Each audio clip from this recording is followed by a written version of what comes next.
Good afternoon, ladies and gentlemen. My name is Vanessa Strike, and I am the Scientific Director of the Erasmus Centre for Family Business. To officially launch the Erasmus Centre for Family Business, I would like to introduce the President of the University, President Pauline van der Mermoor. Thank you, Vanessa. Ladies and gentlemen, welcome here. I'm so absolutely delighted that we now finally meet here and we have such a good turnout to launch this new Centre for Family Business. And of course, I don't need to explain to you how important family business is as an economic engine for our society, for our economy that is so stagnant right now. So basically, it's family business. All our eyes are directed towards family business to help us grow our way out of this crisis that we find ourselves in. And scientifically, in terms of research, family business for a very long time has been neglected, ill-served, ignored. I won't say mistreated because I don't think there is a lot of research in that sense. So it's really a green field in terms of opportunities for research. And that is why I'm so absolutely thrilled that RSM, Erasmus University, is now the first to start this new Centre for Research. And not only are we starting it here, we are very ambitious. I hear from the organizers, and Vanessa just told me that there are some colleagues around from other universities as well, both from Dutch universities and from universities abroad, and they are all keen and champing at the bit, waiting to start research collaboration in this very important field of family business. And of course, the management challenges of family businesses are in some ways very similar, but in many ways also meaningfully different from other businesses. And that is what makes it so interesting to begin to research those challenges. And we have, of course, at Erasmus University, and RSM has a very long and distinguished history in researching management challenges. And the fact that we are now adding this to that long history and that reputation is something to be very proud of, and that is what I am. Now, I have been asked to formally kick this off and launch it, which I do with great pleasure, and I have to do that in the full knowledge that we would not be here today without the most generous help and support of very many family business sponsors. Today, unfortunately, we as universities cannot survive without that help. In the dim and distant past, there have been times that universities could just rely on government funding. Today, that is no longer the case. And in a way, that is not such a bad thing. Because by securing that support from our friends in the business, we actually know that what we're doing here is relevant. And the businesses that have provided that generous support demonstrate through that support the relevance of the work that we are about to embark on here. So I would like to thank you for that generosity, but also for your vision and foresight that the work that we are about to do here is important, and it will be for you, for your benefit. So let me, and then I will have to look at my little list.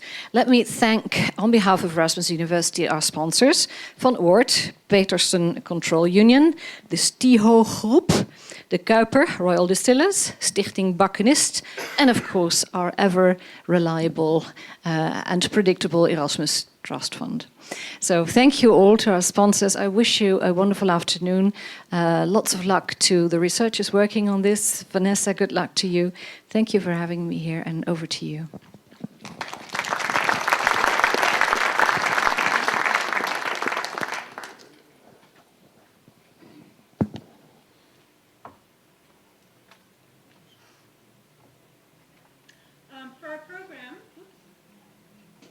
For our program this afternoon, we have a slight change. We're going to start off with Ms. Alice Hausmann, followed by Mr. Sebastian Sanders, and then Mr. Bernard Wiensche will join us shortly after that.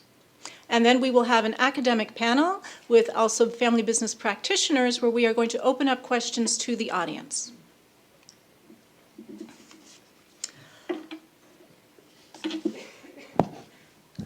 So let me start off by telling you a little bit about family business. There's actually three things I'd like to tell you today. The first is I want to talk to you about the importance of family businesses to the economy. The second is I want to talk to you about a knowledge gap that exists for family businesses. And then the third thing I want to tell you about today is about the Erasmus Centre for Family Businesses and how we're going to fulfill that knowledge gap. Erasmus family businesses make up 60% of all European businesses. Oops, technical error. In the Netherlands itself, we have over 260,000 family businesses. These firms contribute to over 50% of our GDP and account for almost 50% of all employees today. What's interesting, though, is a recent survey shows that only 7% of next generation members said they intend to take over the family business. That's quite sobering. Yet, from family businesses, we also know that 23% of these next generation members have said that at some point in time, they had thought about taking over the family business. They had said, you know, I would be interested in taking it over. Yet, they don't know how to approach their family, and they don't know what to do about it. I've worked with a number of different family businesses, and the next generation members that I've spoken to, what they have told me is they learned about how to take over the family business through education. It might be education through a course through the FBNN.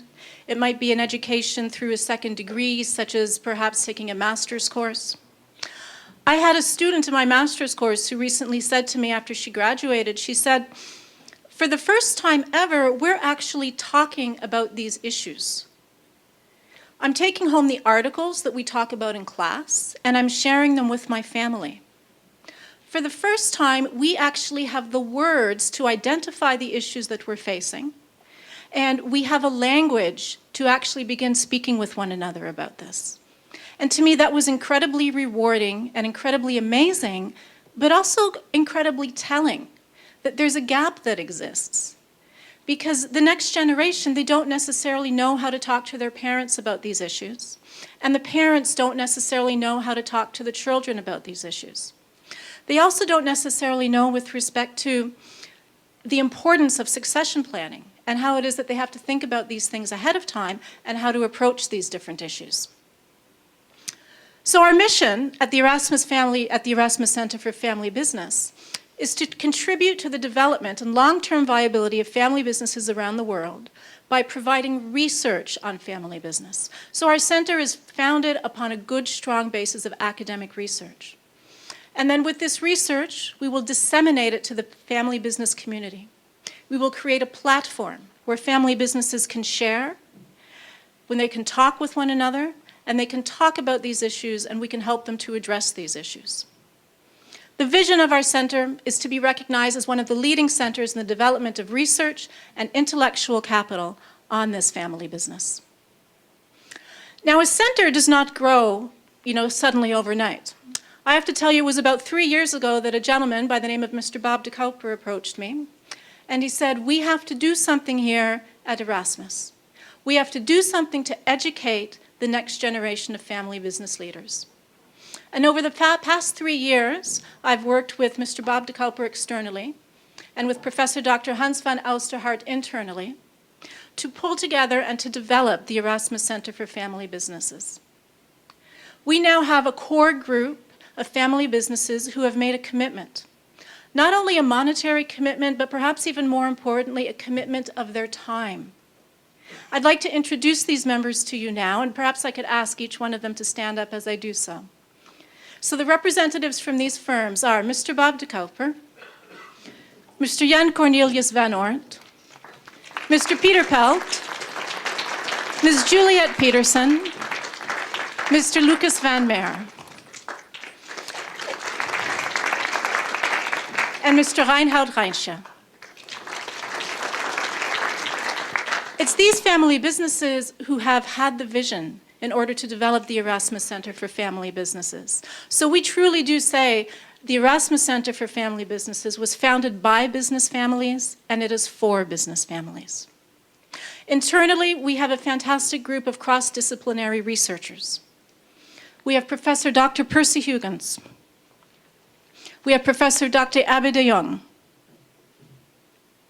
Professor Dr. Hans van Oosterhart. We have our Executive Director, Mr. Ari Herschap, and also our Center Support Team, Ms. Janneke Zauker. All of this today would also not be possible if it was not for them. So please join me in applauding them and in thanking them for everything that they've done today to make today a reality.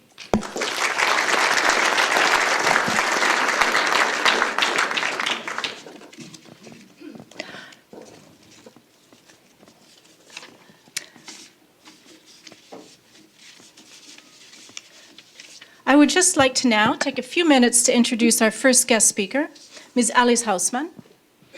Ms. Hausman was born into a shipbuilding family founded by her great-grandfather in 1884.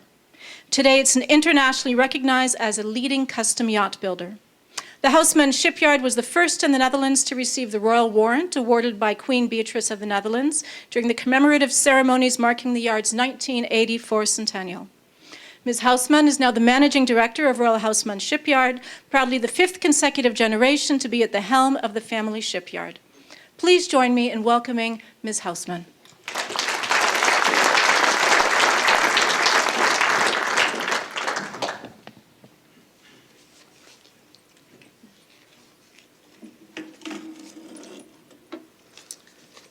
Okay, let me see, where's the... Oh, yeah.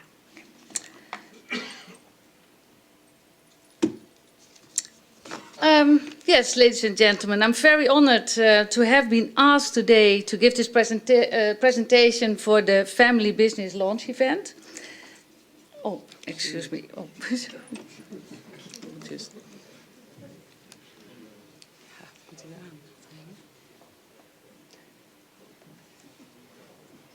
And I must say, we're boat builders and not professional speakers, but I hope I can give you some insight on how our family business has been operating during the years, and also some insight on how I took over from my father.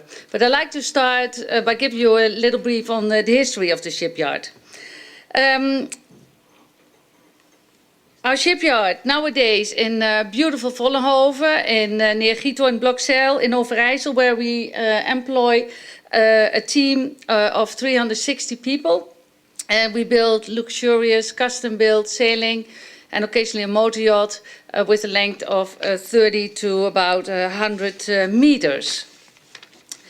I was definitely born into a boat builder's family. And together with my two sisters, and actually my mother also still has a share, but we own the shipyard. A short history. The shipyard was started in 1884, and actually it was not my great-grandfather, but it was my great-great-grandfather, Jan Huisman.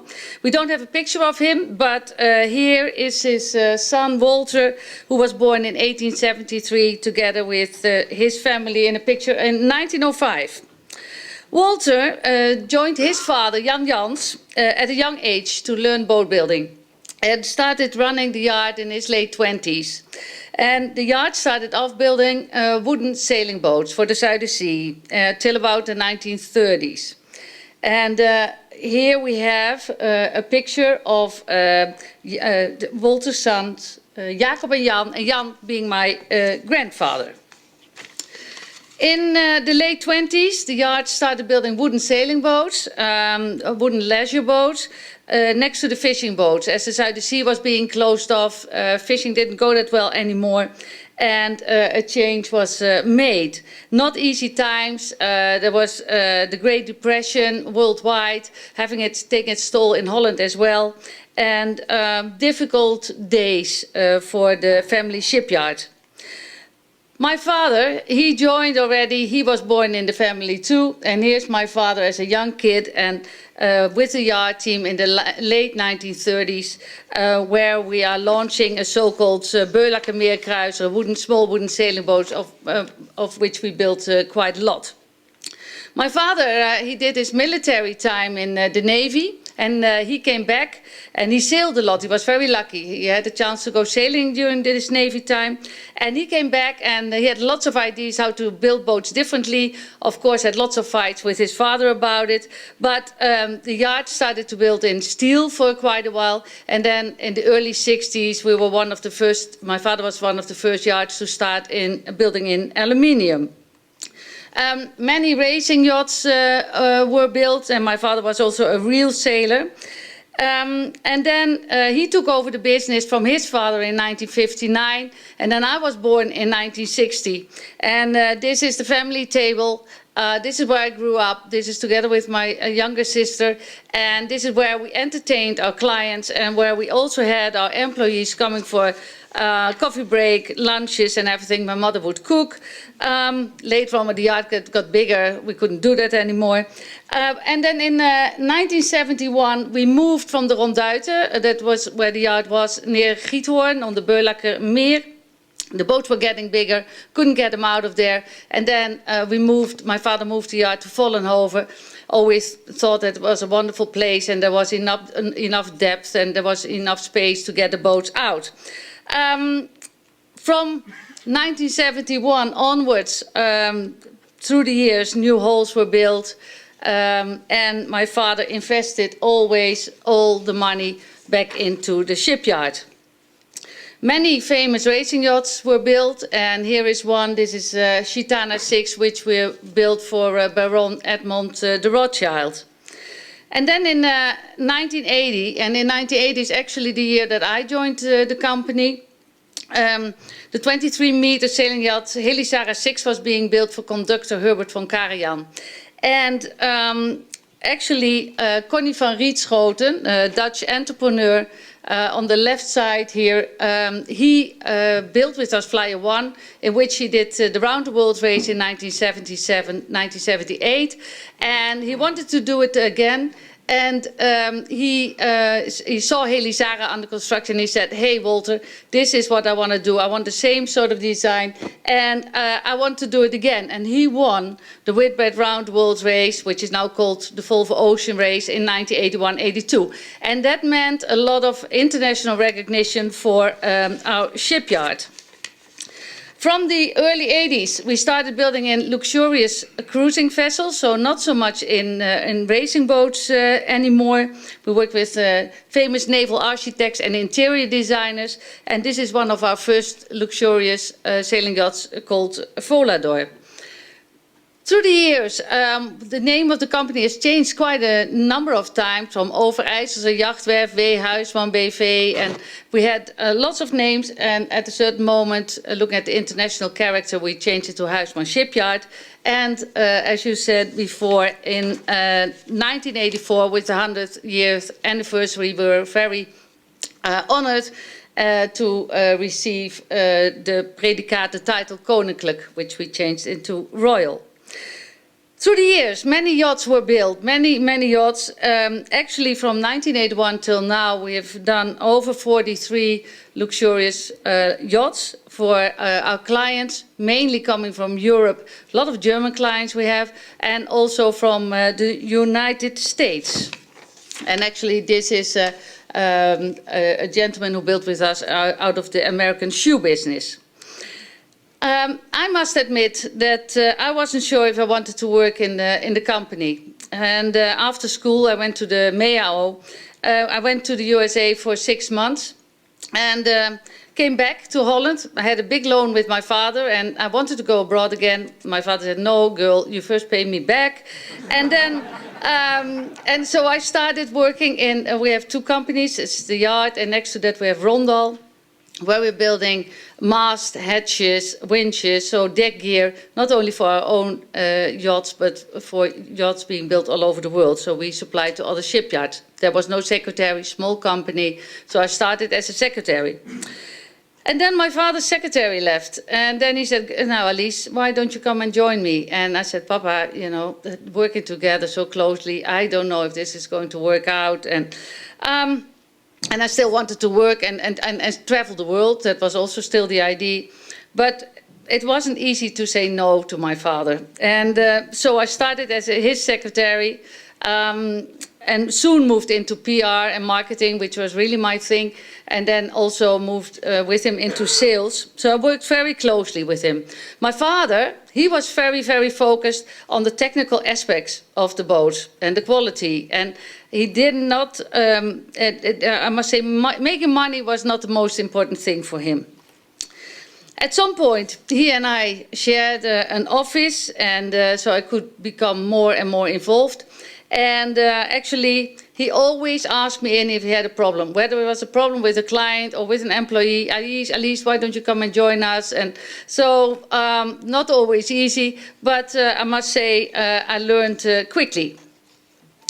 So as I said, we have an international clientele, leaders of industry who come to us to build their dreams. And their dreams sometimes can become a little bit of a nightmare for us. But complex projects, as for instance this was Hyperion, a 47-meter, which we built for Netscape founder Jim Clark. And the nice thing is we made it with this boat. It was quite complicated, but he was a repeat customer, and there were 2 more projects to follow. Modern, but also classic, as for instance here, Borkum Riff 4, built for a German Baron, the second boat we built for him. And I was in PR and marketing, and I said to my father, the owner is interested to do a movie on this project. Why don't we do it together? It's quite a lot of money. And he said, at least too much money. But I said, yeah, but still, it would be good for the company and the promotion and everything. But he rather bought a new machine. So we had a little bit of a fight about it. But actually, I made it. And it was not often, but I made it. And the nice thing is that we sent the DVD around, and a gentleman from Canada called us and said, Alice, I watched it 7 times, I want one. And I didn't realize, you know, what he was talking. And I said, oh, you watched what? And he said, your DVD on the Borkum Riff. And I want to be sitting in that seat. And now, so yes, he came to the yard, and it was one of my first contracts I signed with the Canadian client for the replica Meteor. Then, in 2001, Dr. Clark, Jim Clark, he came back to us. And he wanted to build Athena. And Athena was a yacht with a length of 89 meters, for which we had to build a special hull. And here you see the aluminium hull under construction. And here you see my family. It's my parents together with me and my 2 sisters. Mr. Clark, he came back to us because he believed in our way of doing business and of our philosophy also of building under one roof. Here is our shipyard, and to build these projects, you need a very good infrastructure and a very, very skilled team. They're very custom built. The client changes his wishes during the construction a lot. And therefore, we have all the different departments under one roof. So we have our own engineering, aluminium construction, composite construction, electrics, electronics, paint, joinery work. We have our own service department. And of course, we have Rondo, as I said, where we do the equipment. And next to that, we're hiring in the knowledge from outside. So also working with universities, etc. And we call that intelligent engineering. Also refits, so big repairs, big refits are becoming a substantial part of our business, and our turnover is about 50 million euros a year. During the years, my father, and here's my father, hired different persons with a goal to take over the business from him and to take over the management. And I must say, I've seen them coming and I've seen them going. It never worked out. And one was not accepted internally by the employees, the other one didn't fit with the client, and there was always something.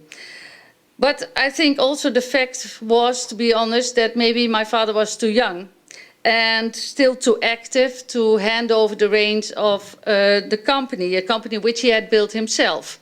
And I guess, and I think it's the problem a lot of family-owned companies are facing: when is the right time to step back and hand over?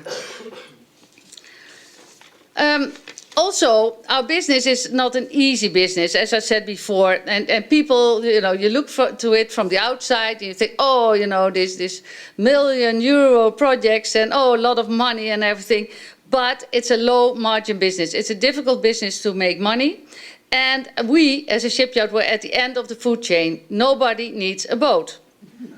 And all in all, as I said before, a complex business, complex products, and sometimes not too easy clients. And you have to realize that you only have, 3 or 4 orders. And that also means that, if you have a fight with a client, you cannot stop the project. You can never stop the project. You have to be flexible. Our team has to be flexible. And you always have to make it work.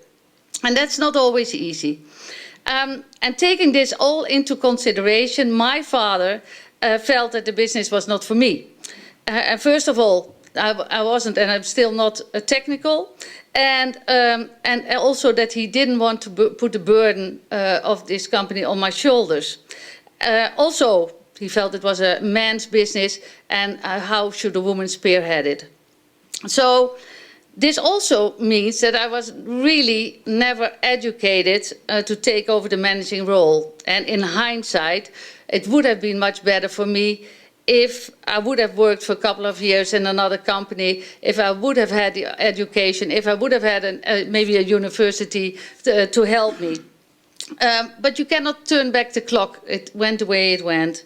And I got the experience as I worked with him, and I worked with him very closely during the years. And it was Christmas 2003, and there were also quite a few advisors around my father and also around me. And my father got ill, and then he said, Elise, what do you think? And can you take over? And I must say that was just before Christmas, and I really had to sleep at night on it. But I said yes. I love the company, and I'm very proud of it. But I also didn't see another solution, so I took on the job. I still worked with my father for 1 more year till he passed away in Christmas 2004, and I was very happy that he still had the opportunity to sail on this baby, his last achievement, which was Athena, and it was a remarkable project. Ethereal was one of the first contracts I signed, and the client, he came to the yard together with his wife. We walked around. He wanted a very technically innovative yacht, and that's why he came to us, highly sophisticated. And we went around the yard with him and his wife, and we went back to the office. He said, Elise, prepare the contracts. We're going for dinner, and I've seen it, and we're going to do it. And my father, he was still alive, and he was ill, so I called my father at home. I said, we're going for dinner, but this guy wants to do it. And he said, no, can't be. It's going to take you years. But no, it happened. And I guess it has to do with trust. And the clients, they have a lot of trust in family-owned companies, and especially with also a long history. And for me personally, it's very important that I can look the client in the eye and know that he signed a contract with a fiscally sound company, but owned and managed by the family. For my father, and I can say that also counts for the rest of my family, the continuation of the shipyard was and is still the most important thing. And as said, as a family, we have, in this case, a responsibility for 350 employees and their families. And therefore, back in 1988, my father decided that the company shares should be transferred to certificates of shares within a foundation. And so you probably know all about this, but yeah, so the family can't influence the ins and outs of the company. And if the family members we would all get into a fight, this wouldn't jeopardize the continuation of the shipyard. And our notary at that time, I still remember that clearly, he said, maybe this step is worse than this inheritance. But to me, it's never felt that way. My sisters and myself, we got the shares, certificates of shares in 2001. And the board of our foundation, so you see the holding and our own personal companies, and then the foundation trust, Huis van Beheer. In the foundation, we have one member of our board of directors, my younger sister is in this board, and we have a wise man from the outside who's not involved in our company. We also have a supervisory board since 1979, which checks me and my fellow directors, and also helped and assists, and I think that's very, very good wherever they can. Although there has been a fixed dividend policy for the family for many years, I must say the family is not in for quick financial gains, and is always, we're always investing the money back into the company. Profit is important, but it's not the ultimate goal. And by the way, we also have a profit sharing scheme for our personnel, and it doesn't make a difference whether you sweep the floor or you're a top engineer. Everybody gets the same, depending of course on the profit we make. Sometimes I think it's easy to be the boss in a company, family-owned company. I only have to deal with my two sisters in the background, and we do talk after church in the morning and ask for some ideas and some decisions. But I must say, after my father passed away, there was something lacking in our family. And yeah, our pater familias who lived and breathed the company, he was not there anymore. And he was the one who was informing the family members regularly, daily, about the problems and all the stuff going on in the company. And I had to take over this role, and it wasn't easy, because next to a really busy job, it's also sometimes nice to do a bit of relaxation. But I think it's the most important thing is to keep, you know, your family, that things go well in your family relationship. And that means that you have to inform each other regularly. Next to informal sessions, like the after church meeting, we have 4 to 5 official meetings per year with our family and the board of the foundation. And we always do that the day after we have had our supervisory board meeting. It's probably also important to have a family governance, but we don't have it. And I'm still of the opinion that communicating openly and regularly is the best in the family. And the trick is to get a feeling what's really, really bothering somebody and to address and deal with this. The quality of our business is in our team. And I guess what I do different than my father maybe is I do listen a little bit better, and I let the team get on with what they're good at, and I do and try to do what I'm good at. And I came to the realization that I could not copy my father, and that I'm a different person. And I asked our team, also in the speech in the yard, for their understanding, because they really missed him, and I asked for their support as well. I had to prove myself and to my team, to our clients, that although not being an engineer and being a woman, I could do the job. I've made it till now, and but thanks also to a wonderful skilled team around me. And also, as the owner and director of the company, I have to be able, and that's a very important one, I think, to walk in our little town where I also live in Vollenhoven with my head high. And with the realization that I've done the best I could and can for the company. And I must say that's not always easy, especially when times are tough. You're looking for projects, and you get lots of questions. And a couple of years ago, when we had to lay off people, that even the minister called me and he said, "Alice, you're a family-owned company. What are you doing?" And I said, "Yes, but listen, Peter, also for the future, you know, there has to be a future for our company, and we have to make it a little bit more lean and mean, and we have to reorganize. But those are big steps, and then in a small community, and you're the owner, it feels sometimes heavy on your shoulders." Part of my job is to make sure that our customer does enjoy the total individual experience of building a boat with us, from the moment he contacts us through the whole building process, and also at the moment when he sails away. And what is important is the ultimate quality. And my father said on his deathbed, Alice, you know, what is important is delivery times. Make sure you be on time with the projects. Try never to be late. So do whatever you can to make the deadlines. And girl, always build a yacht of top quality. Because even in economic crisis, there will always be people and a crisis like we have now as well. There will always be clients who will appreciate quality. And then at the end of the day, I guess a discount for our clients and also for our employees. It all comes down to trust, and that's attached to our name on the front door. That's my little speech, and I would like to show you, I hope it works, just a couple of minutes on some of our boats sailing in St. Bart's. I hope it works. Yes, thank you.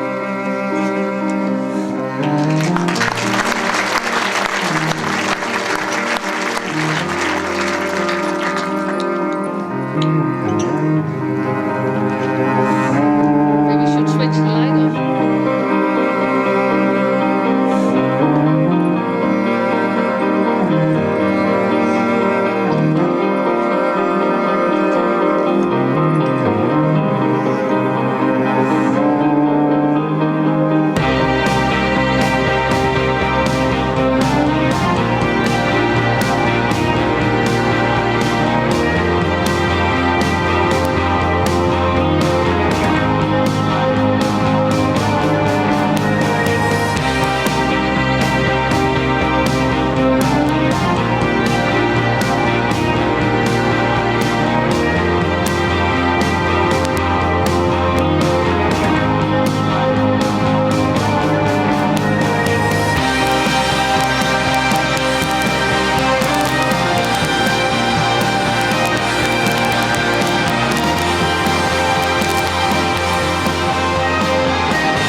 Thank you very much, Ms. Hausman. That was I was just thinking, and out to my students out there, wouldn't it be wonderful to have a class on a boat like that? We could hear about family business succession and perhaps do a little bit of sailing. I think there are a couple of things that struck me extremely about your talk, and the one was, you know, you hear so much today about people think about, oh, well, family businesses, you know, they're old and they're steadfast and they're very traditional. But what I really heard from your talk is there's an incredible amount of entrepreneurial spirit and an incredible amount of innovation. I mean, you started really with building wooden boats and, you know, went to racing boats, and you were one of the first ones to really introduce aluminum boats, and then went on to luxurious yachts and even some movie making, it sounded like, in there. So I think that was one of the things that really struck me. And the other one was very much, and something for those of you who are at the academic symposium this morning that came out, that family businesses, they're very much about trust. They're about trust, and they're about relationships. They're much more about relational contracts versus transactional contracts. And that was something that was very, very important, I think, that came out of that. So thank you very much for your insights. It's now my pleasure to introduce Mr. Sebastian Sanders. Mr. Sanders graduated with a master's degree in law and a doctorate in economics from the university, Erasmus University, Rotterdam. And I have to say that his thesis was actually on family businesses and family business succession. Prior to joining Leolux, Mr. Sanders was a case team leader at the international consulting firm Bain & Company. During that time, he was also indirectly involved in Leolux via the Family Council, and since 2010, he has held a seat on the advisory board. This guaranteed the active involvement of the new generation after his father stepped down as a member of the board. So please join me in welcoming Mr. Sebastian Sanders.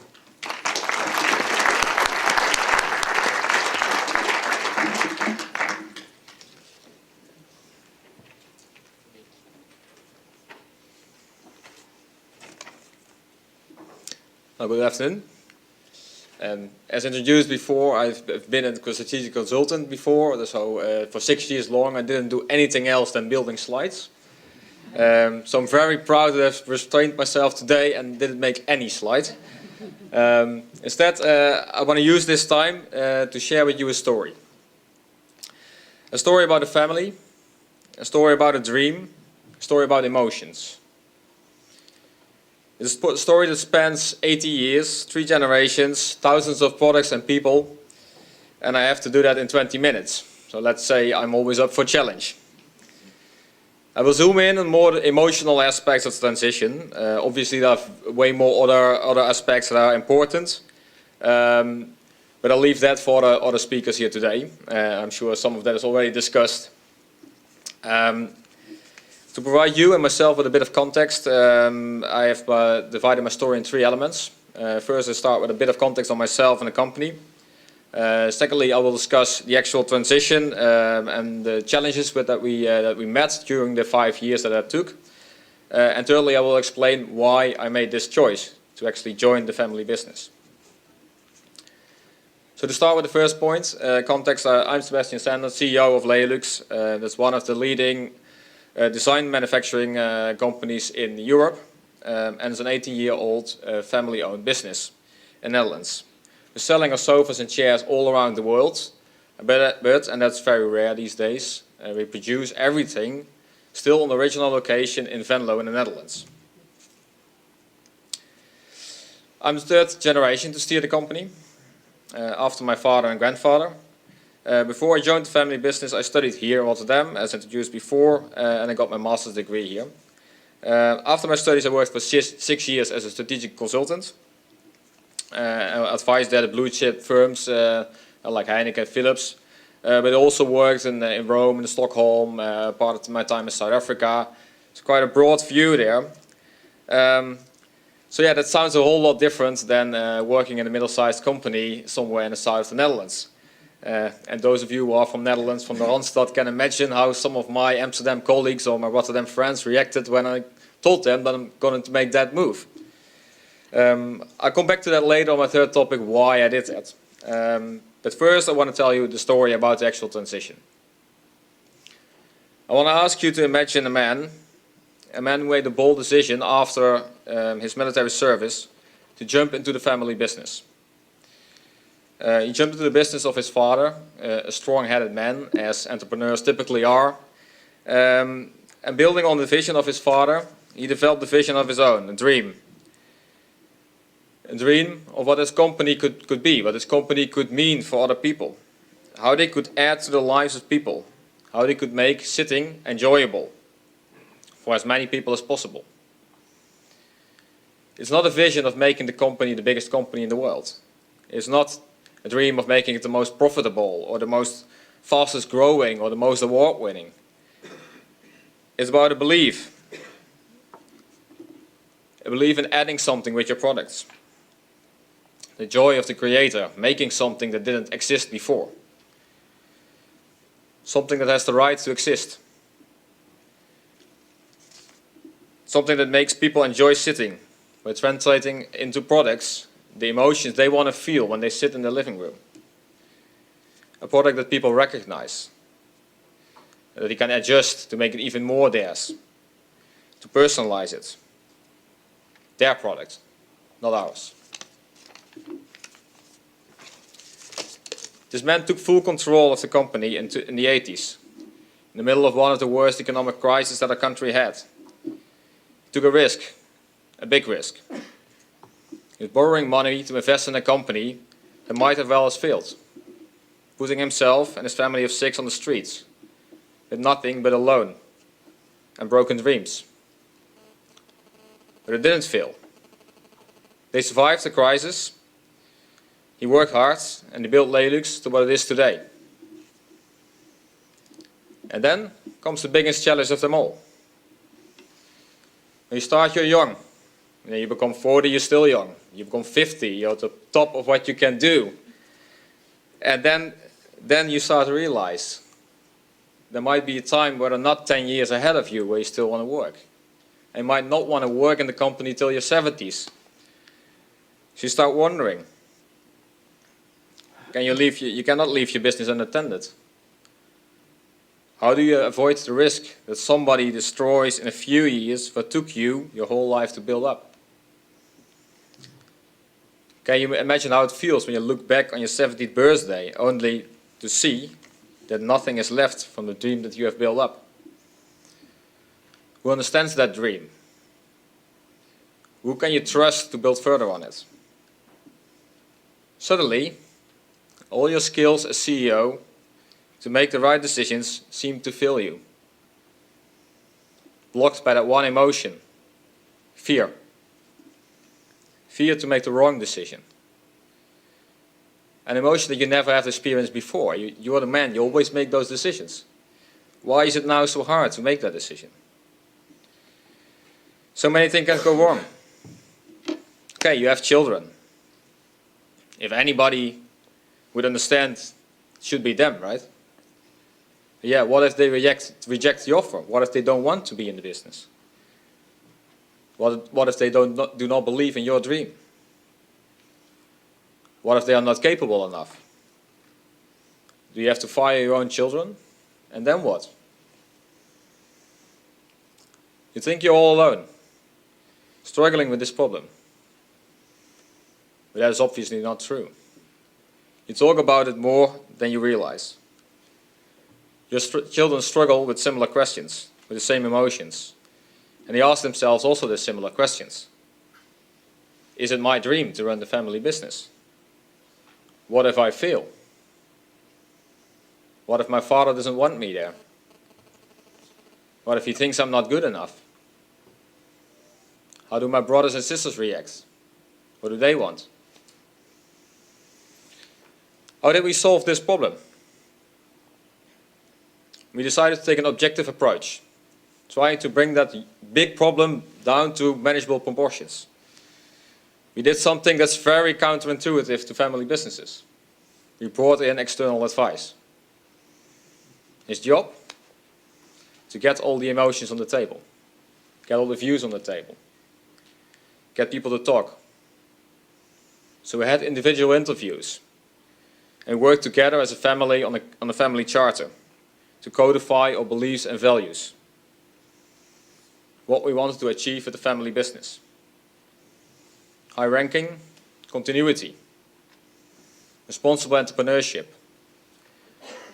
But also taking into account the role the company has in the community of people where we stand for 80 years, where we founded our company. Actually the people that build our company, that make the company what it is. I say we when I talk about decisions we took. And it was a common process. However, the key to a successful transition lays, in my perspective, with the owner-director, the man I just described.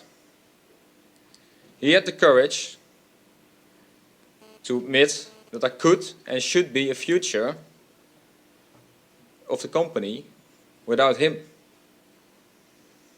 He had the courage to actively work on that future, in which his role would be smaller and smaller. That decision is a turning point, and defines for me the difference between a successful and an unsuccessful succession.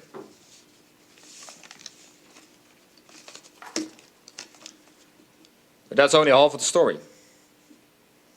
Most family businesses struggle to find next generation to join them, as described before. And not that many people think about joining the business.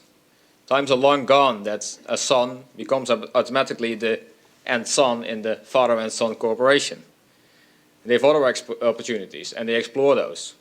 And they should. That brings me to my third topic. Why did I make the choice to join the family business? I make the choice to quit my job. I love my job. I had a great job. It's not that I wanted to leave there. So why did I do this? Did I always know I was going to make that choice eventually? No.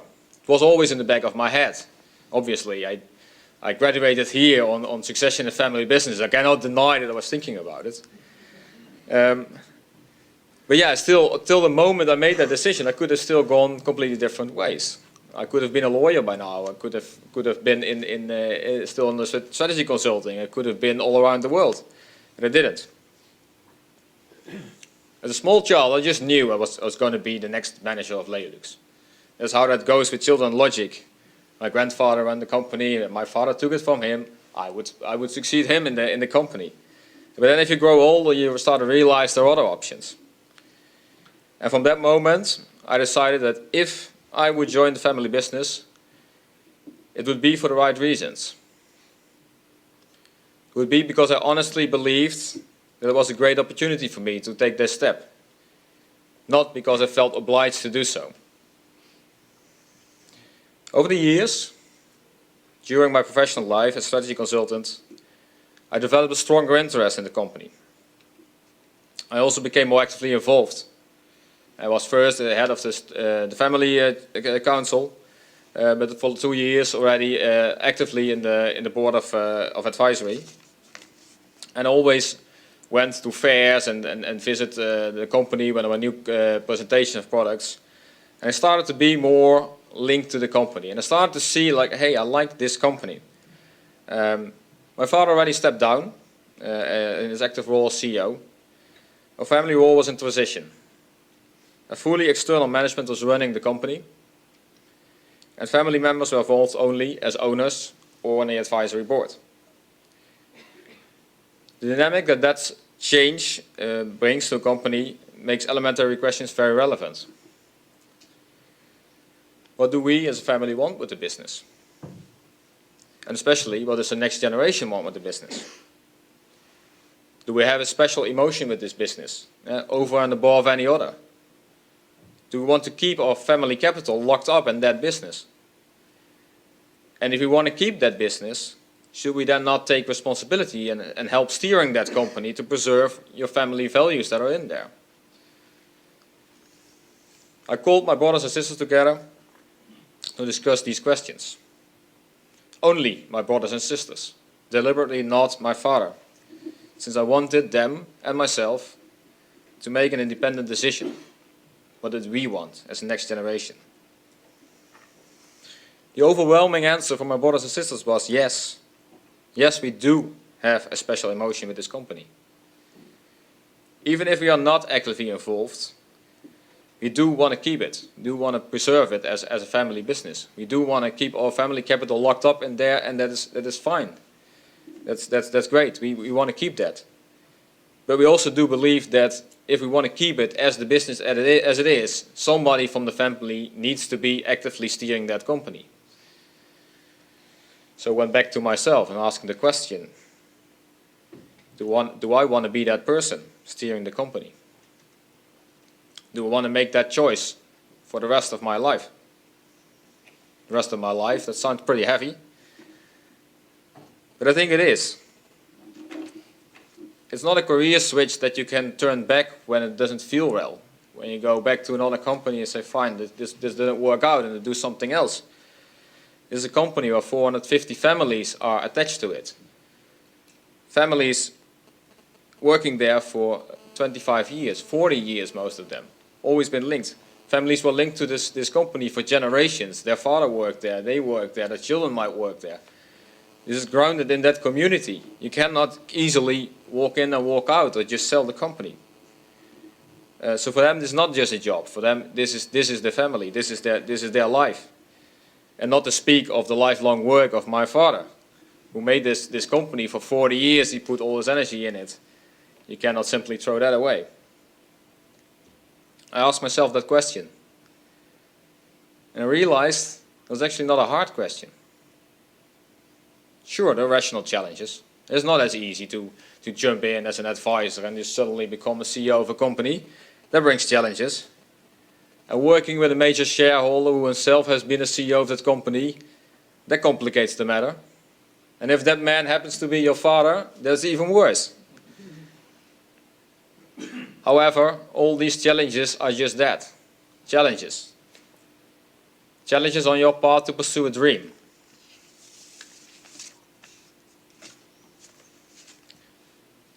The question was not hard because when I asked myself what I missed in my current job,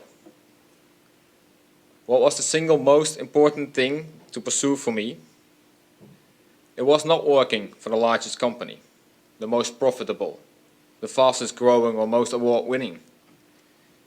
It was the opportunity to add something with my work, making something tangible, something that did not exist before, something that has a right to exist because it makes people happy, something that helps people enjoy sitting in their living room by translating the emotions they want to have into a product.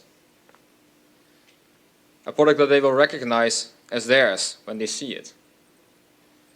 That they can adjust to make it even more theirs by choosing fabrics, heights, details that make personalized products. Their products, part of their life. Is that not very alike the dream of my father? Yes, it is. So are these my words? Was my father still the puppet master behind the screens who was still running the business? Well, not at this moment. He's in Namibia, so it's quite far away. But people ask me that question, and it's a relevant question.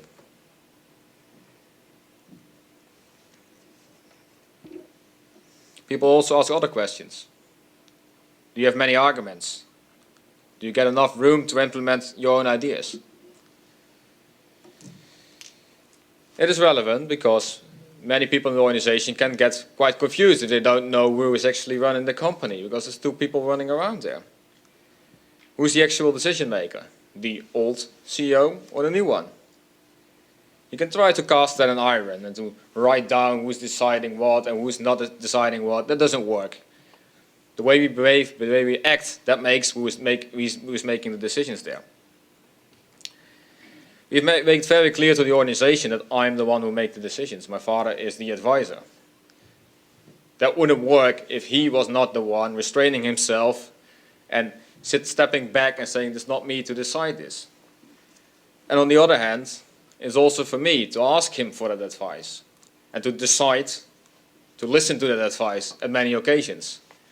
Because he is the one with the experience. So you should sometimes listen to that. It's always my decision whether I listen to that.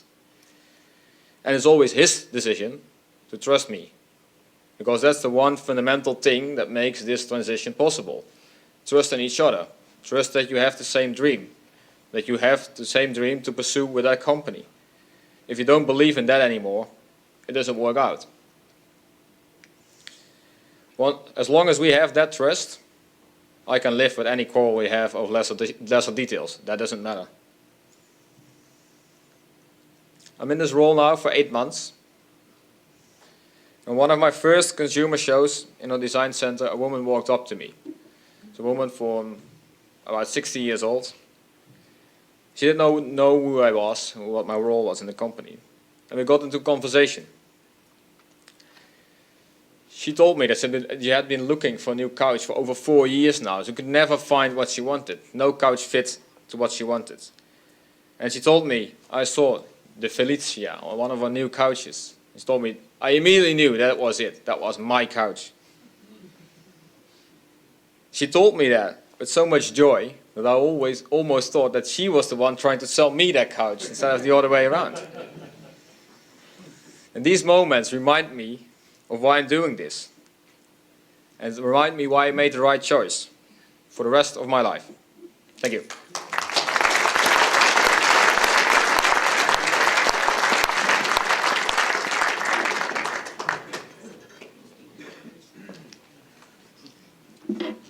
Wow. Thank you very much, Sebastian. That was incredibly insightful, very, very emotional. For the family firms here in the audience, the issues that he raised, I am sure that you are no stranger to them with respect to how the founder's identity is intertwined with the firm, with respect to the questions that you ask yourself as the current generation running the firm, especially if you're the founder, I think. And then if you're the next generation, those are really tough questions that you need to start asking yourself. One thing that we have found is if you're fortunate enough to get a group of family firms together and you start talking about these issues with them, they all find that they all share the same issues. And generally, it doesn't matter if they're from North America or South America or Europe or Asia, these same fundamental issues they very, very much share, and they're very much intertwined with being a family firm. So thank you for raising some of those issues and some of the emotions that you went through taking over the family business.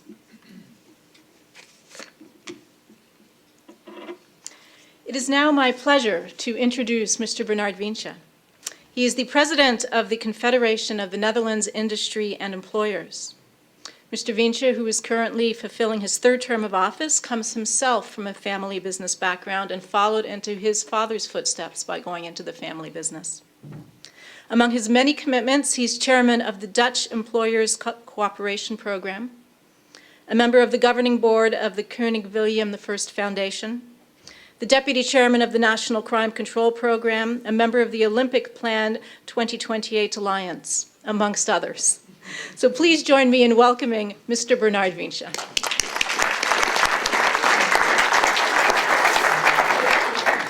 Thank you very much, thank you. Yes, first of all, I have to apologize because coming later than planned here, and I hate to break appointments, especially when it is such an honor to speak for you today. But when the Prime Minister calls you, you have no choice. So I had a meeting, an urgent meeting with the Prime Minister. I can tell you, and I can prove it because you will see it on television tonight. So it's not an excuse, but it's real. And we discussed about the very, very difficult situation, economic situation in the country, especially the building industry. So it was really an important meeting together with the unions. But listening to you, Alice Huisman and to Gerard Sanders, I remember my own story because I have been a family company and I have been the owner of a family company, but my story is totally different as yours because I was the oldest son and my father got ill and died. It was just a few months after I finished my law studies in Amsterdam. So typical, I had no choice. I had to take over the company, no experience at all, only from the past, remembering the stories from my father about how he did run in the company and studying in Amsterdam. And I did study law, but also economics. So I knew exactly what went wrong in the company because he was the old-fashioned guy, you know, and do it in a way, and modern students like I was in those days thought totally different. But then I started and made all the mistakes you can make. And I'm jealous when I listen to you and to you that you had an experience outside the company before you came in the company, and that you had a father to train you. And I hadn't. But you know, making all the mistakes which were possible in those days, you make them only once. That's the advantage or disadvantage to be alone responsible. And in the end, the company was very successful and we grew and I started new companies and more companies.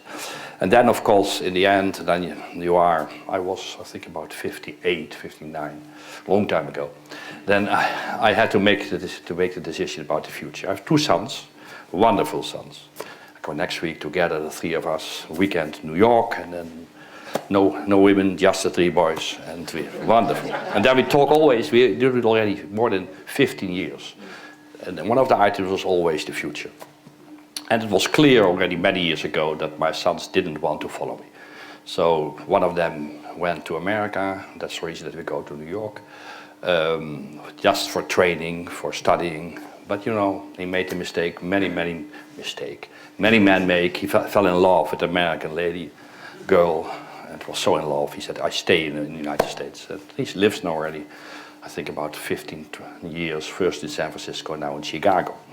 and is lucky and is happy, has a wonderful career, but not having his own company. He didn't like that.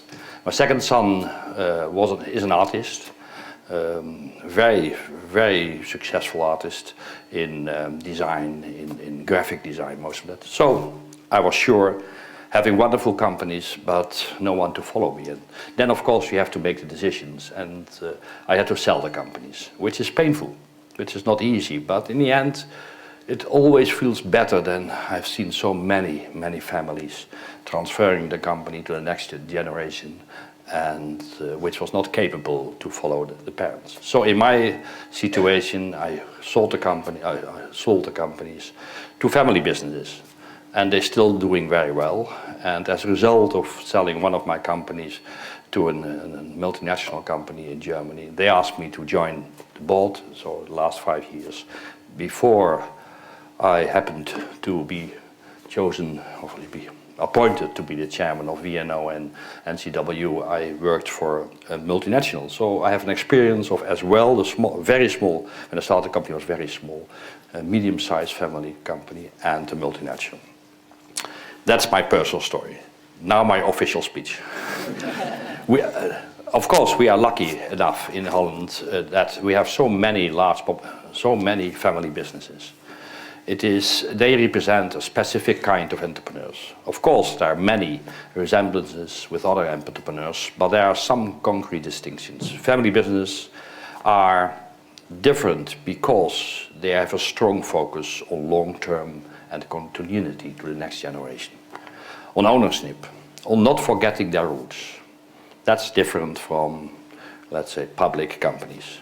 For several years now, we have been running in our magazine, in VNO, NCW, our magazine Forum, a beautiful series of articles that puts the spotlight on family businesses. In these articles, a father and a son, or a sister, a husband and wife, talk about their company and their relationship with the company. These articles clearly show the pleasure of being an entrepreneur. Some say the last 20 years were beautiful, or being an entrepreneur is in my blood. The fact that we have family businesses that go back more than 20 generations show that this is true. See Bob Kuiper also. How many generations? Which is a lot. But what also becomes clear is that every generation is very conscious of their responsibility. That, like we heard before. And possible, more than in the past, the stories of these businesses show that in today's family business, emotion and ratio are combined. That's a challenge, because people want to keep the family in the business, and in the business, the sense of the family. But everybody realizes that it's not an absolute must that the next generation enters the business, like in my case. As one entrepreneur puts it, that only creates unhappy people.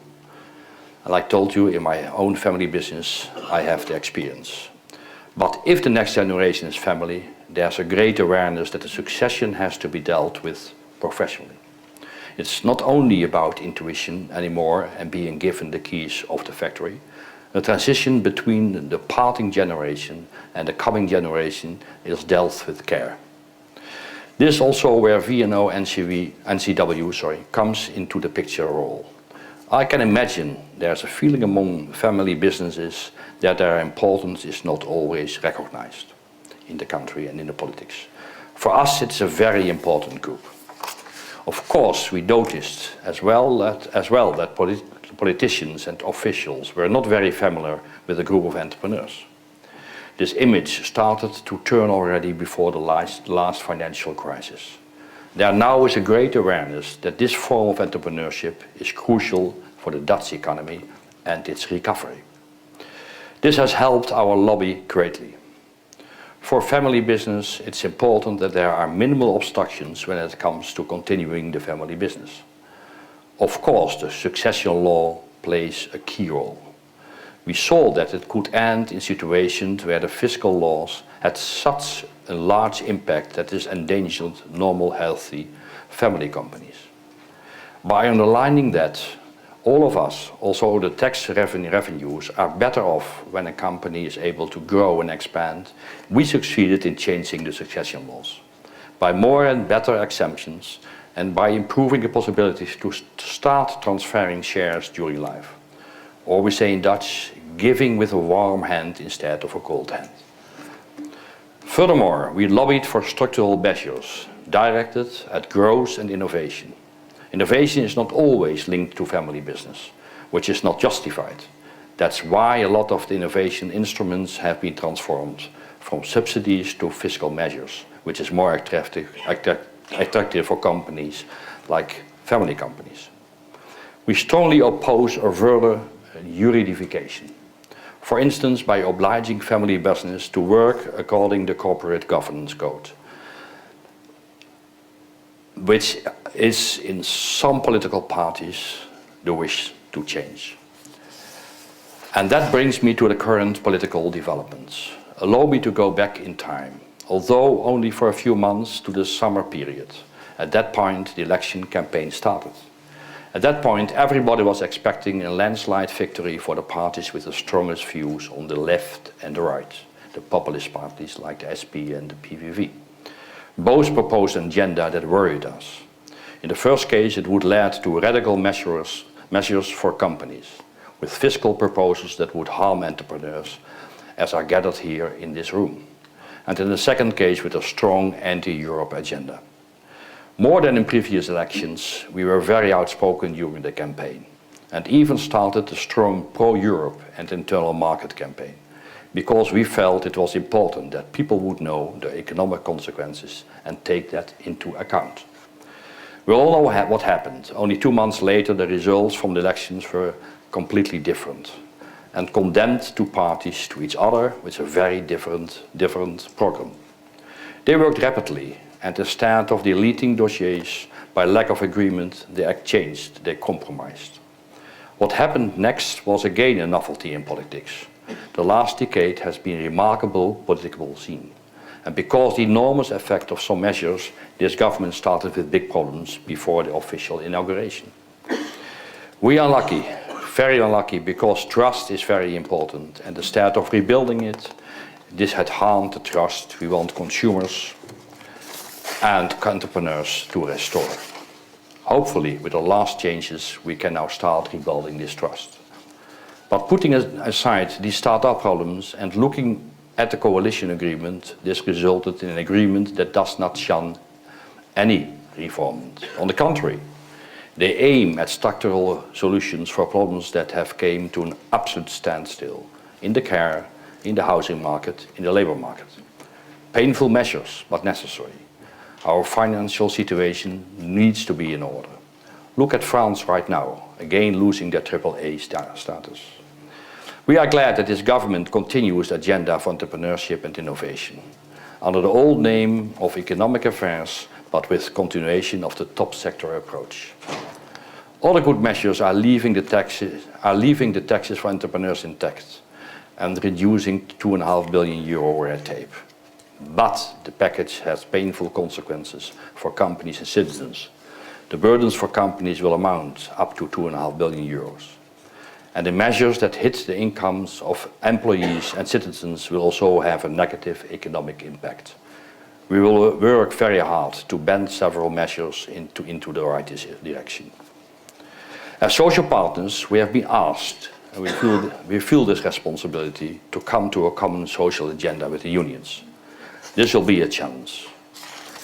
A large concern for us is the finance gap, which I know is an important issue for family business as well. If it is possible that the government wants to add some extra guarantees, measures to support the credit issues entrepreneurs encounter, it's not enough. But the fundamental problems of the future of our total financial sector is not addressed. This sector is very important for the real economy and for the family business. You cannot put this sector in the doghouse for a few years. This is why we launched the idea to make it more attractive for our pension funds to invest more than they currently do in the Netherlands. I can talk for several more hours about entrepreneurship and what needs to be done so that businesses like the family business have the best climate possible to do what they do best. But I'm looking forward to the panel and to look to the discussions between the experts behind the table. Thank you very much.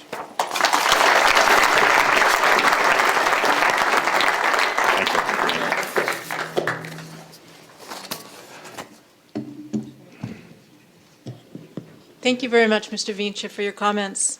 I don't think that we really can't underestimate the impact that family businesses have on our economy. And one of our hopes in the Erasmus Centre for Family Business is to bring that to the forefront and to help with respect to lobbying for government policies that help to family firms to survive and to grow and prosper into the next generation. So thank you.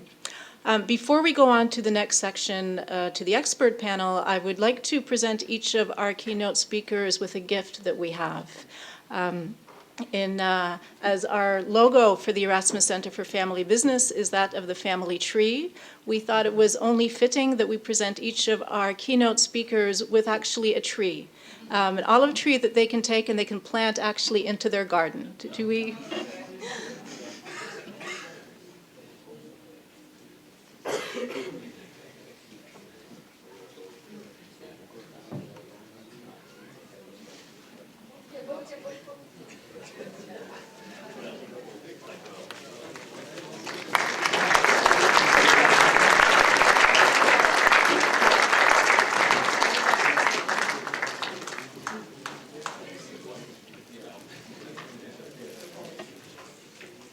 Now, I'm wondering if I could ask each of our panel representatives to step up. That would be Ms. Alice Hausmann, Mr. Sebastian Sanders, Dr. Isabel Le Breton Miller, and Professor Dr. Michael Carney.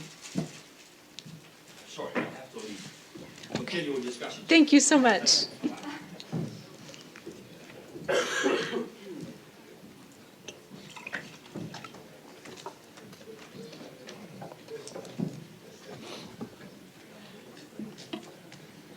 I've already introduced Ms. Hausmann and Mr. Sanders, so now let me take a couple of minutes just to introduce our other two guests. Dr. Isabel Le Breton Miller is an associate professor of management and holds the chair of succession and family enterprise at HEC Montréal. She is also a senior research fellow at the University of Alberta. Her research interests center on creating competitive advantage in family businesses. Her most recent book with Danny Miller is Managing for the Long Run and has now been translated into 6 languages. Our second academic expert is Professor Dr. Michael Carney. He is a Concordia University Research Chair in Strategy and Entrepreneurship and a professor at the John Molson School of Business, Concordia University. He's published extensively on the corporate and organizational strategies of Asia's family-owned business group. He is also the incoming editor-in-chief of the Asia-Pacific Journal of Management and a member of the advisory board of the Center for Governance, Institutions, and Organizations at the National University of Singapore. Thank you very much to our panelists for being here today. Let me begin by asking perhaps the first question, and then I could open it up to the audience to ask their questions. To start off, perhaps a more general question. Perhaps you could answer, what are would you say are the distinguishing features of family firms, and why do these differences warrant different management and governance practices? Could we perhaps start up with Dr. Isabel Le Breton Miller? Who's breaking the ice? Okay. We wrote a book, Managing for the Long Run, so you will not be surprised if I'm telling you the long-term perspective of those families. The example we heard is quite clear. That's at the heart of great family businesses, and that's what helps them to fulfill their dream. Their passion. I think we heard about dream passions, and we saw it in those the examples that we heard today. And they consider, I think, their company as being an institution to cherish. It's not something they're there to take advantage of. It's something to pass on for the next generation. So that continuity, that vision for the long term, I think is one of the major features. I don't want to steal all the, everybody needs to have a piece to say in that discussion. And yeah, I would say that feature. All right. Professor Carney, would you like to answer that? No, too difficult a question. I want to answer another question that you didn't ask, but I know the answer to it. So, but the first thing I would say is that it's very unusual to be on a panel like this. Sitting on these kind of panels in Asia, it's full of really crusty old patriarchs who are about 80 plus who just won't let go. And I'm always one of the youngest guys on the panel there talking about my stuff. But here, I think I can definitively say I'm the oldest guy on the panel. So if this is a feature of the Erasmus approach to family business, then I think it's all to the good, because I think it is about the young and not so much the cold hand of the patriarchs, as it was described, the dead hand, if you like, in some cases.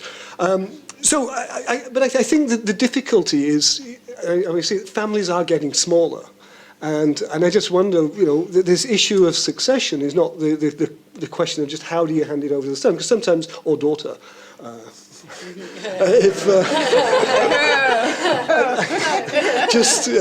I'm used to a male sort of clientele, I suppose.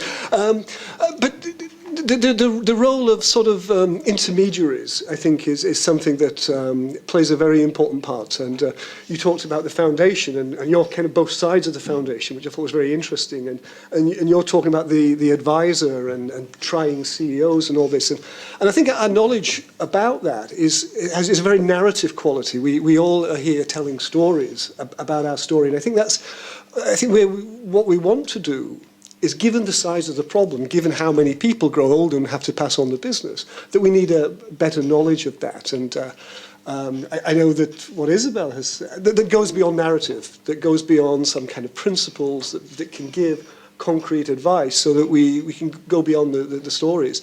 And I know the work that you do is exceptional in that regard. But so managing the transition and trying to understand the role of third parties and what they do and what they can do, what is their potential, is, I think, is something that a university can sort of bring to the table. Now, Ms. Hausmann, I'm just wondering, from a family practitioner viewpoint, would you agree with, or would you add something different to their comments? No, I would agree with the comments, and I think it's very important, I think, to have outside help also. For me personally, also for the next steps. I'm 52 and I don't have children, but there are 3 nephews and there's 1 girl. The girl is in different business. They're still very young. They're going to university and everything. But what is going to be the next step, and how are you're getting there, and will it be the family? That's the question, So I would say, for me personally, I'm seeking also for advisors and try to get people around me and to help assist me to make, and me and my family, I guess, also, to say I'm the only, I have 1 sister and she's a secretary in the company. So I'm the only one in the board. The other sister is out, so she's on the side. It's also the question: do you, as a family, stick with the company, or does one want to get out of it? And all these issues and everything. So the next generation. So yes, I would say it's necessary to have help and third-party help in this. Thank you, Mr. Sanders. Yeah, one point I want to make is that I like to remark on the external help, and that's something that is counterintuitive to family businesses. You have a strong belief as a family what you want, the way you want to go to. So why do you need external advisors to tell you what to do? We always had a board of advisors with always external people in there that as a means to have somebody from outside to test your ideas upon. Because if you are a strong family business leader, you have very strong ideas. That makes your company very strong and powerful. That are the ideas. But the risk is that you become that one person that nobody dares to stand up to. Yeah. And nobody ever tells you when you're wrong. And everybody says it's a great idea because it's your idea. So you need strong other people who are not working in your company, who have external experience and tell you, listen, this might not be the smartest idea. In 90% of the times you will still go on with it because it's your idea. But still somebody can give you advice and you can test there and you might take something on board and see where that's going to. I think that has helped us a lot. And we put that in a family statute actually, where we said that there should always be the head of the advisory board, who is an external party, who can never be a family member. And I think that's a very wise thing, so I totally agree with that. Yeah, I would have to say, often as an academic, I'm asked if I were to advise in a family firm, what are the one or two pieces of advice that I would give them? And I would have to say that one of them that I usually say each time is the importance of having an external advisory board. So having somebody that you are willing to trust and willing to listen to, but who's also willing to step up and to tell the emperor when he has no clothes on. One family business I worked with in Canada said to me, they said, the role of our advisory board, they said, is to protect us from ourselves. And I thought that was a very, very compelling statement. Now, I have many other questions that I could ask, but I'd very much like to turn it over to you. You each have a microphone in front of you. We can only have 2 microphones in the audience on at any one point in time. So you can't all be flashing your lights as one. And once you've done that, if you could please turn your microphone off. When you would like to ask a question, if you could turn your microphone on and then perhaps state your name and where you are from. And could I please have the first question then? Percy. Hi, I'm Percy Heugels and I work for the Rotterdam School of Management. I have a question for Mrs. Huisman and for Mr. Saunders. I was at first struck by the parallels between your 2 stories. The biggest parallel probably being that they gave me goosebumps in equal measure. But there was also a difference, and it was the difference about the family charter. And I would like to hear from Mrs. Huisman why your family thinks they can do without, and from Mr. Saunders why you think it is essential. I'm missing out on what? That we don't have? Sorry, that you can do without the family charter as a written document in which you document the family values. It's maybe something that's still necessary. And also when the family is getting bigger and everything. Now I'm still with the 2 sisters and everything is, that it's okay. But maybe in the future, we discussed it the other day again, but to have it. So I'm not saying no. I think maybe for the future we will have it. At the moment we don't. So, but I also see we had somebody from BDO come in and advise us on it. Then lots of other, because you have to invest in it as a family, and you have to sit down, and you have to, and then lots of things happened, and economic crisis, and cancellation of orders, and they go like, shoo, how much can we do? So, let's leave it for now. But it could be the case that it will be on the table. I must say, this jury is still out whether the family charter is so important for the future. What it was important for was the moment when we drafted it, in the time of transition, where you have to bring in all the family together and have to build a common vision on what you want. Especially when you also bring in external management. And you have to agree with them, like what does it mean working in this family business? What do you mean by your family values? Mm-hmm. That's why we wrote it down, for ourselves and for them.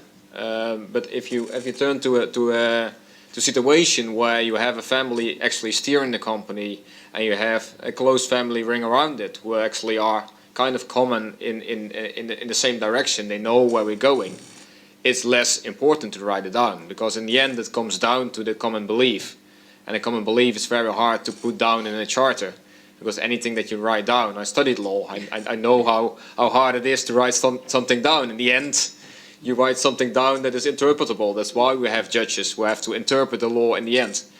So it always comes down to that. You can draft an enormous document and still you haven't covered everything. So I think, and it already diminished in importance for us since I joined the company, and I'm actively in there, and I had this talk with my brothers and sisters, and I have my father around. We came around a bit close to the company. But yeah, maybe in the future times when other family members want to join, it's still important. It also writes down, and that's the important thing. I have 3 brothers and sisters, so with the 4 of us at home. Still, my father is the one person who holds all the shares. So he's the one deciding how much of the profit he can take out. But what if it's 4 people, of 3 of them not working in the company, and they want the monetary gain from the profits? And we want to invest it. That's what we wrote down in the charter as well. What do we want to do? And for those times it is important. So you hardly ever need it, but the times when you need it, it's very important to not to have this family quarrels. Thank you. Next question. Yes. My name is Alexander Hartman, and I got a question for Mrs. Huisman. As you told us, the shipyard is located in Vollenhoven, and you need a good infrastructure for the shipyard. Do you think you will stay in Vollenhoven for many more years to come, or are you talking about relocation? Or Interesting question. To be honest, the place where we are at, we're a little bit constrained in the size of boats we can do. We have overcome the transporting problem. We put them on the pontoon and we take them away. I think moving out of Vollenhoven is not that's not on the radar, not on my radar, because all the people and they come from all around, you know, Vollenhoven and the suburbs and just maybe in an area of 30 kilometers.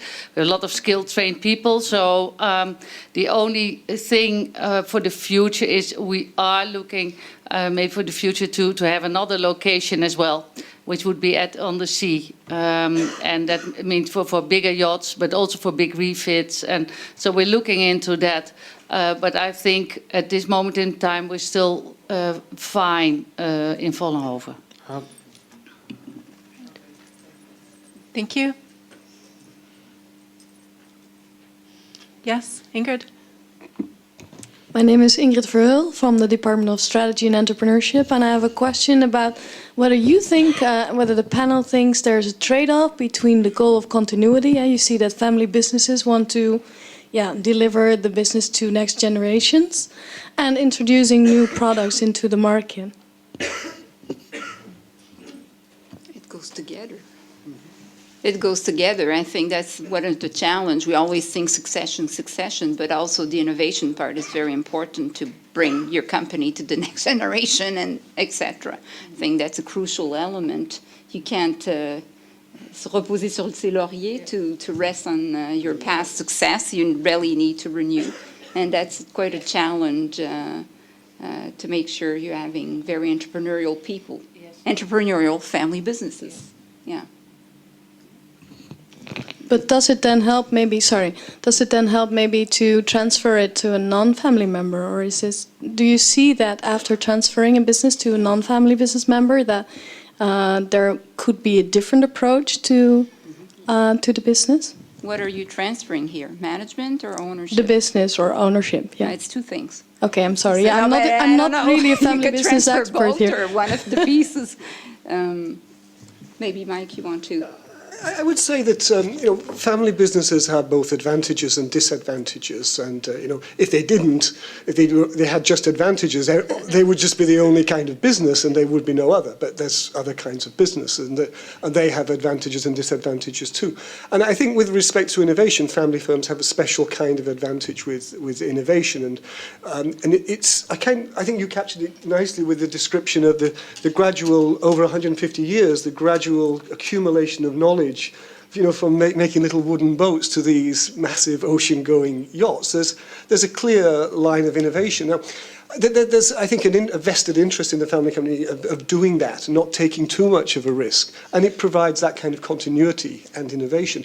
Now, if you work for one of these big multinationals and you're playing with other people's money, you may be prepared to roll the dice on bet the company kind of role, but you don't suffer the consequences, and so you see a very different pattern of innovation in those kinds of companies. And I think it depends on the industry you're in to say which kind of innovation is more important. And so explaining the distribution of companies, family companies, where they are, I think they succeed in where certain types of product innovation work, but not others. I think, especially also for our company, to stay in the forefront, that it's very important to be innovative. And just the last couple of months, we have said we have to have more people into the innovation department, and we need to be innovative. Of course, we have also clients who are driving us there. They want like an ethereal Bill Joy. from America. I mean, he's driving us somewhere, but very innovative, and that can also be an overkill, that people see you as you're making the boats too complex, so it scares people. And on the other hand, it's also with innovation, sometimes you go too far and it costs a hell of a lot of money because things don't work.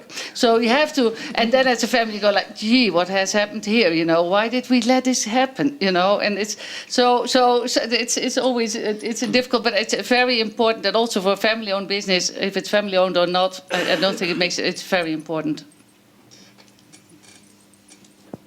Yeah, I'd like to react to the implied contradiction between the long-term view and the innovation, because for me, innovation in itself goes hand in hand with a long-term view, because many innovations take many years before they actually pay out. And if you're an external manager and you want to make short-term success for your shareholders and for your own career, you cannot wait 10 years till that one thing that you're pursuing is actually making money. So I don't think there's necessarily contradiction there. The fact that at least told that her father has actually kept all the money in the company, actually provides good grounds to actually invest that money into something that could bring the company something new, which makes for many of the family firms why they still exist after 100 years. Because somebody did invest money into it and did invest in the future. And if they didn't innovate, they wouldn't be here in 100 years, as you rightly pointed out. And you have the patient capital. Exactly. The family business is patient capital. Exactly. So that's an advantage. I just might weigh in on that comment as well, Ingrid. You know, being an academic, so I have to have my 2 points in. When I get a question like that, I actually always like to point to a company that's here in the room, and that is the Copper Royal Distilleries. This is a company that is now 317 years old, where they are located in Schiedam. There used to be 400 distillers there. There are now 4. Why are there only 4 out of 400? It's because they had so much entrepreneurial spirit. There was so much innovation. If you read the history of the company, I mean, if you look at the World Wars, Napoleonic innovation, prohibition, everything the company has gone through, and it was because of their innovative spirit that they have actually been able to pass the company successfully 10 generations. So. Could I have the next question, please? Yes, Mr. Pelt. Yes, my name is Peter Pelt from the Steel Group. I have a question for the whole panel, and my question is: how do you look at the next generation working and getting experience, work experience in other companies? And if so, why is that so important? And if not so, then why is it that a lot of people that enter just after their education are also quite successful, like Mr. Wintjes, who is unfortunately not here anymore to answer this question? Who'd like to begin from our panel? Shall we start down here with Sebastian, perhaps? As I pointed out in my speech already, for me it wasn't essential. Why was it essential for me? Partly because it gave me experience that I can use now in the company. But that's not the most important part, because as you rightly point out, people can also be very successful if they start immediately from education into the company. So that's not the most important part. For me, the most important part, why I wanted to do that, is I could make that objective choice to choose for the family business, to know whether I wanted to do that or not. Because if I had started right from education there, I would never be sure what would it be like not to be in the family business.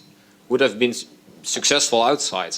And also for my father to judge my capabilities. See, like, how successful would he have been somewhere else? How successful is he because I trained him?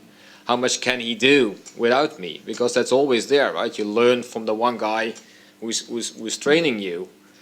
It's much harder to let go if you never know for sure that somebody can run alone.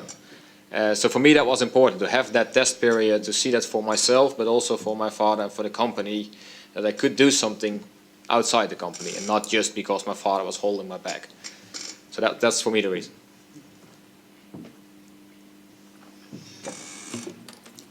I would have liked to do something else.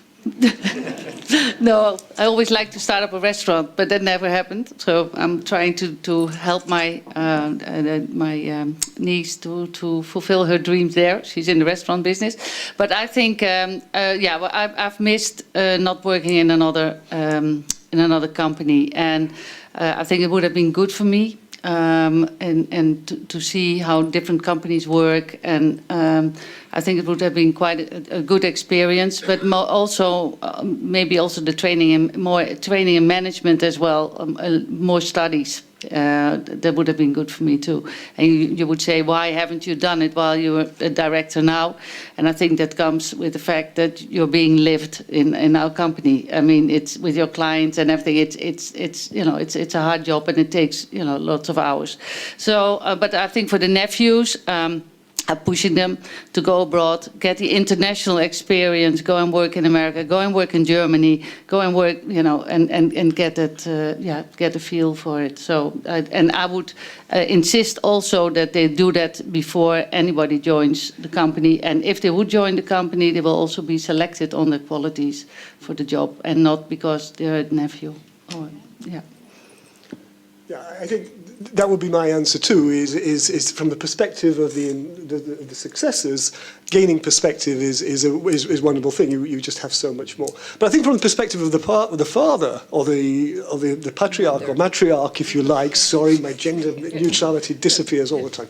I'm sort of reminded by the wisdom of the prodigal son, and the advantage of going to work somewhere else is really to avoid some of the collateral damage you might experience if you put somebody who isn't qualified in the family business, and you can pass that learning experience on to someone else. If you get the point. Go screw up somewhere else before you do it here.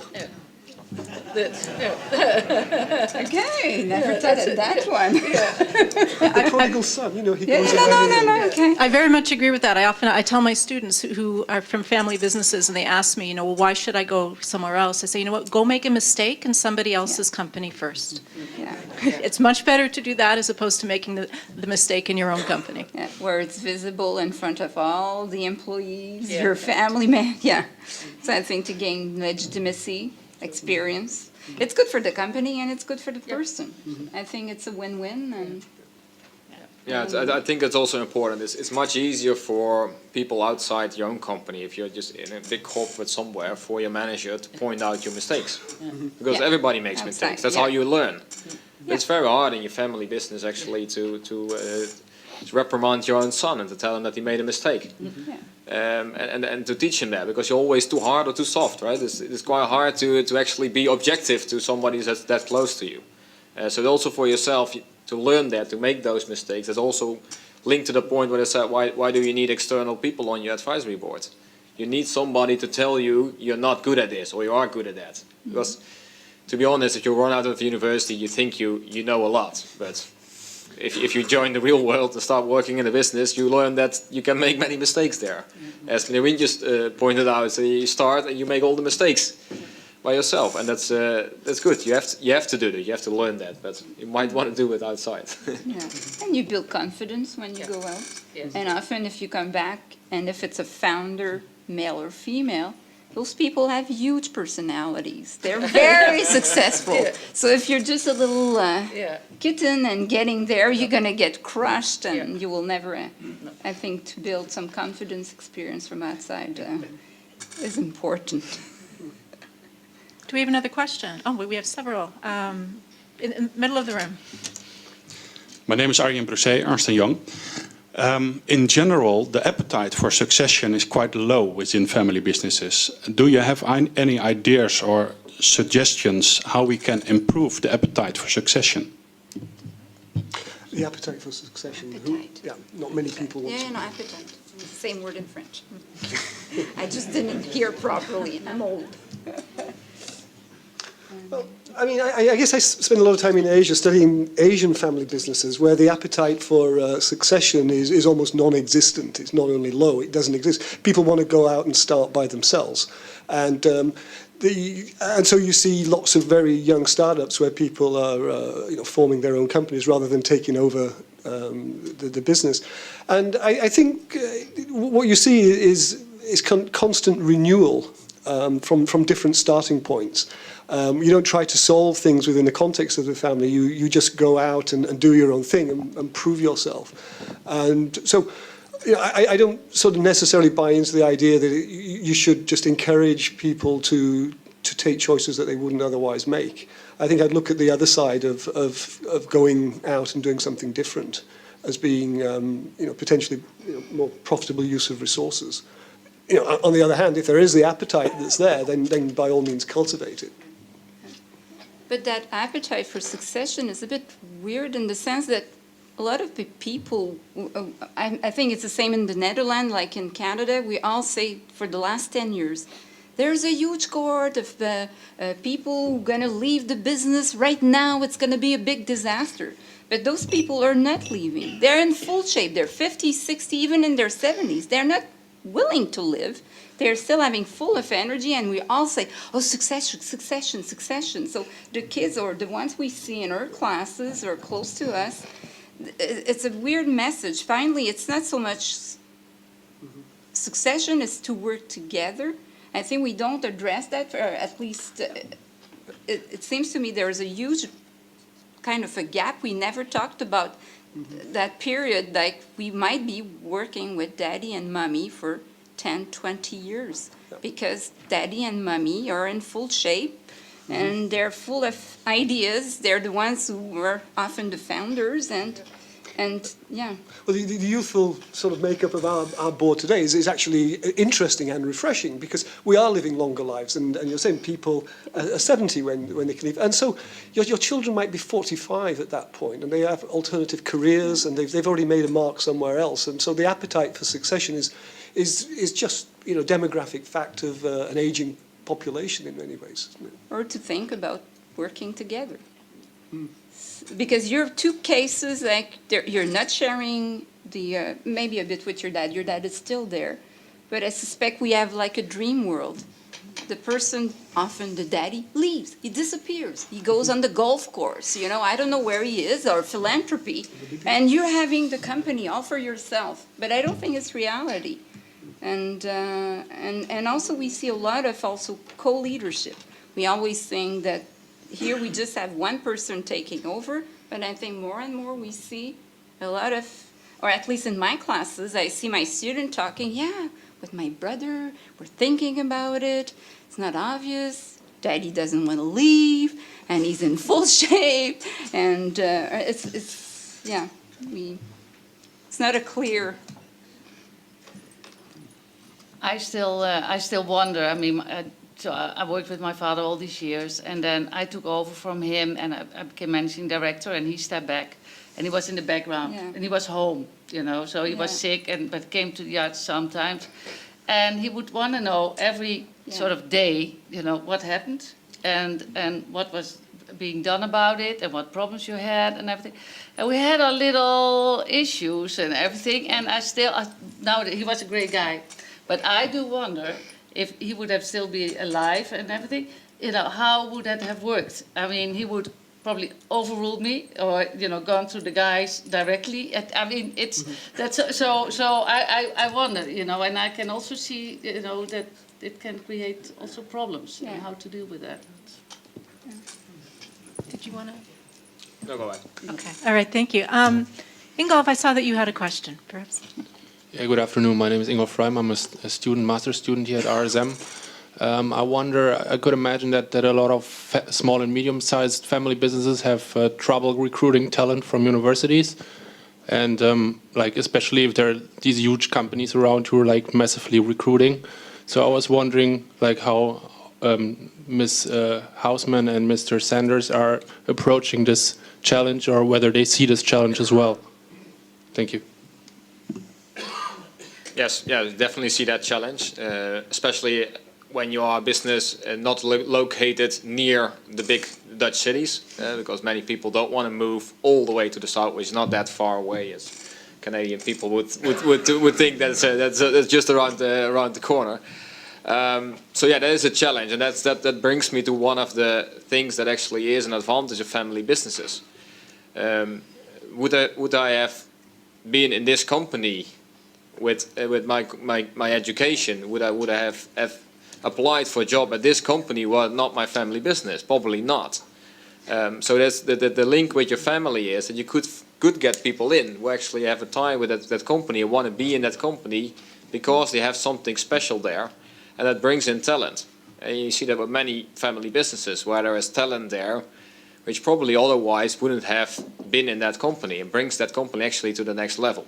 You see that with many family companies where you kind of see a shift in what a company does with a transition because they bring in new talent, younger people. It might be sons or daughters from the previous founder, but it could also be nephews or other family members who actually come in touch with that family businesses and link that together. Also cooperations with other companies, also from families, where they found their own company, are innovative, and work together with the family company. So a way for family companies to bring in that talent is actually through your family ties. That's why you find that. But otherwise, it's very hard. It's on all levels hard. It's hard on the management levels, but it's very hard on the levels actually in our production facility. Because that's something that you don't find anymore in the Netherlands. People actually do want to do something with their hands. We just want to bolster a furniture, a chair, a sofa, which is very skilled work. It's not something I can do. I've no clue how to do that, and it will take me a couple of years to learn that. And just we have not enough of those people in the Netherlands. All those industry that's making things is moving away, and people are learning theoretical studies and are all capable of managing, but nobody's capable of doing something. And that's quite hard. That's our biggest challenge, actually. I mean, just a thought on that is just to the staff of the management department at this university is that if you look at the case studies that you probably teach in the class, they'll be full of things like Unilever and Nestle and Procter & Gamble. And the kind of the mindset that you prepare your students for is to go into a large, professionally managed hierarchy, and you think that's the natural thing. But I don't think we do study enough family firms and smaller, medium-sized firms and the vast contribution that people can make in those kinds of organizations. Because people just say, I don't know what that's like. It's a dark place, and I've never thought about it. So, you know, the two sides of this gap is the universities can do a better job in preparing people to see that these are vital businesses that, you know, with your help can grow and become something else. Thank you. Unfortunately, we have run out of time. I know there are more questions out there because I saw their hands, but I would invite you to approach our speakers during the networking event. Before we begin the networking portion, and have a few drinks, I'd like to make a few closing remarks. Let me begin by thanking the organizers of the event. So I'd like to thank our own team at the Erasmus Centre for Family Business. I would also like to thank Corporate and Alumni Relations, that's Larissa Wiltenberg and her team. And I'd like to thank Marketing and Communications, Esther and her team, who are all here today. Because of you, today has become possible. So thank you very much.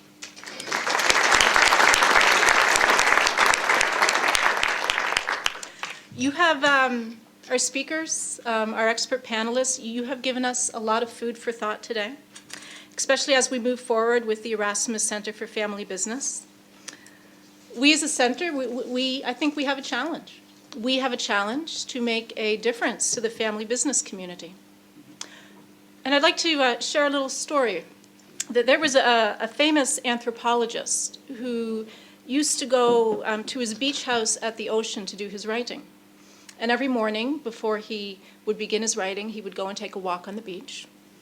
And one day, as he was walking along, he noticed a figure of a young boy who was reaching down to the shore, and he was throwing something into the ocean. He would stop and throw something into the ocean. And as the man approached him, he said, "Young man," he said, "what is it that you're doing?" And the young boy looked up and he said, "Well, I'm throwing starfish into the ocean." And he said, "Well, why are you throwing them into the ocean?" He said, well, the young boy said, "The sun is up and the tide is going out, and if I don't throw them in," he said, "they will die." The writer commented, "But young man," remember, he had a PhD, he was an academic, very clever man. He said, "Do you not realize that there are miles and miles of beach and there are starfish all over?" He said, "You can't possibly make a difference." And the young boy bent down and he picked up another starfish and he threw it into the ocean, and as it met the water, he said, it made a difference for that one. 2 months ago, a young bachelor student was sent to me. He came from a family business, and he had suddenly lost his father 3 weeks earlier to cancer. He was 21 years old. And he was now charged with assuming the role of the CEO of the family firm. He asked me what he should do. And I said to him, you have to take the time to grieve. I said, you have to take the time to go and be with your family and to grieve. And do you know what he said to me? And it stopped me. He said, but the company is also grieving. And I'd like you to think about that for just a moment. 21 years old, this man who had just lost his father, he didn't focus on himself, but he focused on his family firm and he focused on his employees. The company is also grieving. To me, that is very much the mark of a family business and a young man who is going to take on that leadership challenge. And that's our challenge. So if we at the Erasmus Centre for Family Business, if we can help this young man in the family business, if we can help one family business, then I think we have made a difference. And I think each of us, we have to find our starfish, and we have to throw our starfish wisely and well. And I have no question that if we can, the Erasmus Centre for Family Business is indeed going to be a wonderful place for family firms.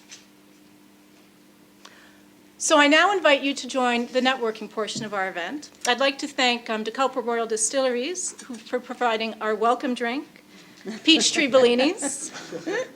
And I invite you to raise your glass in a toast when you receive it to the launch of the Erasmus Centre for Family Business. That's good. Thank you.